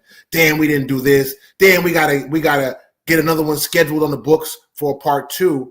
And so we jump right into action, well-meaning action, but also criticism. Like, we won't even get the chance to sit and be like, yo, that was a really dope show. Like, we really started to talk about mental health and had new people engaged, and we won't even sit and wait for the feedback from people before we even move on to the next thing. Like, and that's what I mean about just being able to be still. Like, I know you and I know me, and our brains are ready to kick in even as we're on the show. We're thinking about it. Debrief. Right? I'm already like winning. Right. So how we still our mind? You know what I'm saying? Where's my rollie at? I need to get to my rollies right after we get off air. Like, so it's really, it's not light work, gentlemen and ladies. Like, we have been males since we were born, right? We have been conditioned by society from our example since the time we were 4 or 5 years old. Now you're talking to two men, one who's not quite 50 and one who's a little bit over the hill. But we really appreciate Carlos being with us. We've been around long enough that we know what this experience is like. And even though we have all these vast differences between each individual, a lot of the commonalities are shown between us. And so being always on the go, all these things, I just hope that we all get to chill, sit with this. Maybe a point resonates. Maybe we can get parts of it cut. My mind's already going. Maybe we can get parts cut and share, and they can share with other loved ones. But the clips and at a minimum, I'm hoping that people that listen can pull part of this conversation and have part of this conversation with a black man in their life. That would be my ask of you. If you're a woman listening, if you're another black man listening, if you're not a person of color listening, have this conversation with a man in general, especially with a black man, and just do it with open ears. Just listen. Just listen. Just that is the first step. As best as you all can. A couple of resources before we go is a couple of things come to mind, like Yard Time. They have a men's mental health group every Tuesday night at the Tobin Community Center. There is also Sister Vanya, who is doing I think that's, you watch that. I don't know if that's open to the public, but she's doing something with the black men's mental health clinic. There's also a few other things that that I will make you all aware of on my page. But the other thing is, if you get to a point that you want to talk and you don't want to talk to anybody and you want an unbiased person that don't know who you are or nothing, 988. They'll listen. Or a therapist. Licensed therapists are protected the same way doctors are and lawyers. They're under HIPAA. They cannot share what you share with them in their office unless you threaten to hurt yourself or hurt someone else. I always I try to point people towards therapy and healing. I'll add the disclaimer that it's not magical. Therapy ain't magical. I've been going off and on, but steadily since 2010, right? And it doesn't. People hear the word healing and think that it's a finish line or a destination you go through. Yeah, just like oh, I got it. You know what I mean? But I'll tell you that in my healing journey, I cry more now than I've ever cried in my life. It could be at the end of Kung Fu Panda. It could be thinking about my pops hearing Birds Don't Sing on the opening of the Clips album. You know what I mean? But I'm a lot more sensitive. Things bother me a lot more. I don't know if they bother me more, or I acknowledge that they bother me a lot more. What I do know is that at this age, I feel a lot more. I feel the actual emotion. I might get upset more. I might get sad more. I might get depressed more. But I'm in feeling. I'm not suppressing it. I'm not running to a bottle. I'm not running to a blunt to shut it off. And then that was the first feeling of being uncomfortable with that, and then being able to speak to it and then share it. Like, it is a process, and it ain't an easy process. I know a lot of people be like, damn, I had a friend tell me, how, man, you look good for everything you've been through in those last years. Like, friends passing away, your pops, all that stuff with public office. You look good. You look like you're doing well. You're glowing. Your skin is moisturized. That's wifey shea butter. But y'all don't see the dark nights. Y'all don't see when I'm sitting alone. Y'all didn't see the nights when I sat alone in tears, or the months I sat on the couch and didn't take a shower for days and weeks at a time. Like, it was a process. But I will tell you, like I told my therapist when he asked me, is there anything you would change if you could change anything any one day? And I think he was expecting me to go back to my court case and all that stuff. And I was like, absolutely not. Because I'm so happy with where I am now, with who I am now, and how I feel about myself now, that I know, based on those sci-fi movies, if I go back and change anything in the past, then I might not get the lessons that I have now, right? If I didn't lose those romantic relationships then, I wouldn't be in the best romantic relationship of my life now with the maturity level I have now. Those life lessons, like, it took me going through that to be who I am now. And it's not an easy journey, and it's not easy for anybody. So I just want to put that as my last disclaimer, but it's worthwhile. It's a worthwhile journey to be free, to express your emotions, to be comfortable in it, to become more comfortable in it and continue to. It's a freeing feeling. And as a black man, there's not many times, places, or situations in my life where I feel free. So whenever I can develop one, locate one, create one for myself or another, motherfucking right, I'm going to try to create it, because that's what it's all about, freedom. I was just about to say that Mama Java said that you was preaching with "Come, sir," and then you spoke in tongues. The spirit, once the spirit gets you, you're not really responsible for what it does to you after that. I appreciate you, man. God, you didn't. Oh, no, man. This, I appreciate you, sir. And I can attest to you all, there's often times where I talk to Carlos, and being a part of the journey back in the day. And there's times that I talk to him, you and Darren, the liberty. Aaron's enlightened. He just hit that threshold too. He's a few years younger than me, but I can tell with his language switch is like, yo, he hit the threshold. like I'm getting the interesting. I'm oldest out of all three of us. I'm getting there. I'm doing better. Phones off. I'm getting there. Peace of mind, brother. Peace of mind is the new freedom. It's and for me, it's via when this thing is on red, and it's just the way. Because when we do part 2, we're gonna find out that the only place we really can be free in this world is in our mind, and in the choices we make, and even some of those choices are limited. So, get free. What did In Vogue say? Free your mind, and the rest will follow. Yeah, buddy. We're gonna have to find a couple of brothers that sing that just for the purpose of the. Good luck. Good luck. Good luck. Oh, he said, "Oh, that wasn't a vote of confidence." No, I don't know, brothers. Carlos, get up here. Give the wife my best. She got compliments up here. And hold on. Asia said, "Where's it at?" And Asia said, "Wifey is." Where did it go? Wifey is awesome herself. Oh, I gotta go. Now I gotta go spend an hour looking at these comments. Oh, there's a lot. Don't forget to go. Shout out to everybody on Instagram. I'm sorry, it was a lot to manage. Everybody, Young Fathers Group. We had brother Anthony Henderson over there. Can we at least do this? Because I think it marries our mission. Shout out to Asia. Wifey is dope. Can we? So I want to make myself available to anybody who listens to my message tonight. I often get kind of inbox messages, and I'm fine with talking to people offline about my therapy experience or anything like that. If I can point you to a resource, I am. Don't hesitate to reach out privately. That aside, I would love if anybody, especially for the men, to try to build this community. I shared this with James. I didn't share with all of you. James has been encouraging me to keep my voice on these interwebs and whatnot. And so, I might be on this camera more often. So I want brothers to continue in this dialogue and on these comments to share the points that we either made that they want to hear more about or things we didn't talk about. So I can make space to make sure that we continue these conversations both offline and online for community. So, I don't want to continue the show. I thought we were going to get off before 2 hours, but we never do when we do an after dark. But I want to make sure we take the time to acknowledge that. So even if we pull into another show, and again, me and James will get our busy brains going in the next week or two to figure out when part 2 will fit in. But I want to keep this kind of line of conversation going, either through Java with Jimmy or through my own efforts as well. The platform is always available here, but we need you back.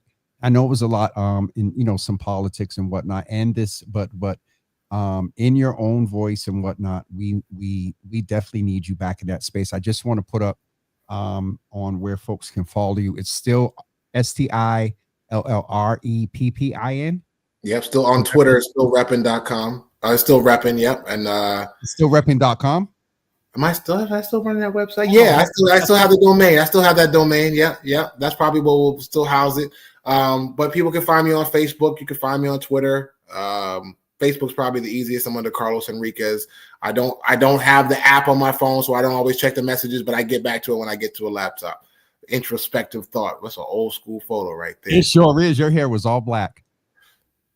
That's the payment for the 50. That was good. I like how you did that. That was good. I learned from the best man because Carlos. Let's see how I lean back. That made me lean back. Got my whole energy. I withered right there. I withered into my seat. I'll take it. It's still full. Some of y'all receding hairline brothers out there wish you had a hairline this forward. Look at the corners in that. Look at that C cup. Look.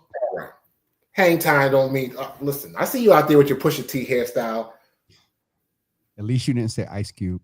No, it's more Pusha T. I'm trying to keep you relevant, brother. But thank you for the opportunity of having me on. I do always appreciate the platform. It is a building community effort. It is a civic engagement effort that you do. It is an informational awareness effort that you do. And I know you do it out of the goodness of your heart and spirit. So I appreciate it, man. That's why I continue to rock with you. I'm glad you have this lane, found this lane, filled this lane, and, keep driving, keep speeding, man. It's your lane, and I like what you're doing with it. I appreciate it coming from you, Carlos. It means a lot. We're gonna do. I'm gonna ask you to do something very different tonight. I'm gonna put us out there.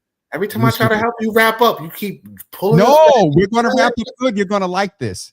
All right, go ahead. We're not gonna call each other tonight, right when we finish.